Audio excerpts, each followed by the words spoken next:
Olá, graça e paz. Eu sou o pastor Jackson e hoje eu resolvi gravar esse vídeo porque quando eu saí para trabalhar pela manhã, algo me chamou muito a atenção. Eu passei em frente a uma casa lotérica e vi uma fila enorme de pessoas, homens, mulheres, jovens e idosos, todos esperando para fazer uma aposta na chamada Mega da Virada. Muitos com esperança no olhar, outros com pressa, outros talvez com aquele pensamento: vai que dessa vez dá certo. Isso me levou a refletir profundamente sobre um tema muito importante, atual e necessário para os dias de hoje: jogos de azar à luz da Bíblia. Nós estamos no último dia do ano e as pessoas estão, desde cedo já, em filas de casa lotérica buscando uma sorte para um novo ano, entrar no novo ano talvez com muito dinheiro, e talvez esse muito dinheiro vai angariar a felicidade dessas pessoas. Pelo menos elas pensam assim. Não vemos nesse fim de ano as pessoas indo à igreja ou lotando igrejas querendo buscar a Deus para que comece uma virada de ano, um ano novo na presença do Senhor. Mas afinal de contas, o cristão pode apostar? A Bíblia proíbe? Ou é apenas uma questão de consciência? A Bíblia proíbe explicitamente jogos de azar? Meus irmãos, a Bíblia não traz um mandamento direto dizendo não jogarás na loteria, não é mesmo? E isso faz com que muitas pessoas digam: se não está escrito, então não é pecado. Mas nós precisamos lembrar de algo muito importante. A ética cristã não é construída apenas com mandamentos explícitos, mas também por princípios espirituais derivados das Escrituras. O próprio apóstolo Paulo diz em 1 Coríntios 10, 23: tudo me é lícito, mas nem tudo convém. Tudo me é lícito, mas nem tudo edifica. Ou seja, nem tudo que é permitido convém ao cristão. A Bíblia ensina que o meio normal e digno de sustento é o meio do trabalho. Diz Efésios 4, 28. Aquele que furtava, não furte mais, antes trabalhe, fazendo com as próprias mãos o que é bom, para que tenha com que acudir o necessitado. E ainda em 2 Tessalonicenses 3,10 nos diz: se alguém não quer trabalhar, também não coma.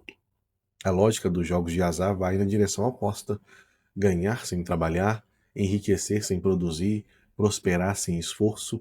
Isso entra em choque direto com a ética bíblica do trabalho. Mas muitos recorrem aos jogos porque estão desempregados, endividados ou desesperados. Mas a Bíblia nos orienta a outro caminho.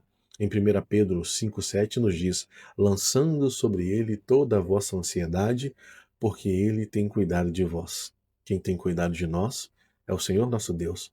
A loteria não vai resolver o problema do desemprego, a aposta não é uma estratégia financeira e o jogo não é um plano de provisão. Pelo contrário, muitas vezes piora a situação de quem já tem pouco. A Escritura é clara. Salmos 24:1 nos diz: do Senhor é a terra e tudo que nela existe. Nós somos mordomos, administradores, não somos donos. E a Bíblia mostra que o dinheiro tem um propósito claro. Em 1 Timóteo 5,8, ele fala que é para sustentar a família, socorrer os necessitados. Em 2 Coríntios 9, vai nos dizer que é para sustentar a obra de Deus. Quando nós usamos recursos de forma irresponsável, nós estamos sendo maus mordomos das coisas de Deus. A raiz do problema nos jogos de azar quase sempre é a cobiça. Êxodo 20, versículo 17, diz que para a gente não cobiçar. Porque o amor ao dinheiro, conforme diz o apóstolo Paulo em 1 Timóteo 6,10, porque o amor do dinheiro é a raiz de todos os males. A promessa de dinheiro fácil alimenta o coração insatisfeito. A pessoa passa a sonhar com uma vida que não construiu, com bens que não conquistou, com status que não veio do trabalho honesto. Isso revela um coração que perdeu o contentamento. Em 1 Timóteo 6,8, Paulo diz: tendo que comer e vestir, estejais contentes. A Bíblia é extremamente clara quanto aos perigos da riqueza fácil. Quem se apressa em enriquecer, diz Provérbios 28:20, não ficará sem castigo. Provérbios 13:11 também diz: a riqueza obtida às pressas diminuirá, mas quem a ajunta aos poucos terá aumento. Também Provérbios 15:27 nos diz: o que se dá à cobiça perturba a sua própria casa. Esses textos se encaixam perfeitamente na lógica dos jogos de azar. Jogos de azar destroem famílias, alimentam vícios e criam dependência emocional e financeira. Muitos perdem tudo: dinheiro da feira, salário do mês, dignidade, paz no lar. Hoje, com aplicativos e apostas online, o vício se tornou ainda mais acessível, inclusive para jovens e adolescentes, como o famoso jogo do tigrinho. A promessa é diversão. Os resultados, muitas vezes, é escravidão. Em 1 Coríntios 6,12, nós devemos relembrar: todas as coisas me são lícitas, mas eu não me deixarei dominar por nenhuma delas. A minha posição, biblicamente falando, é não. No Antigo Testamento, Deus proibiu que se trouxesse à casa do Senhor dinheiro oriundo da prostituição. Deuteronômio 23,18 nos diz: não trarás o salário da prostituta, nem o ganho do cão à casa do Senhor.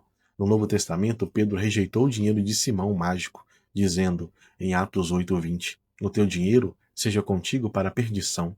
E também rejeitou a oferta de Ananias e Safira, porque era fruto de engano, conforme descrito em Atos 5:1-4.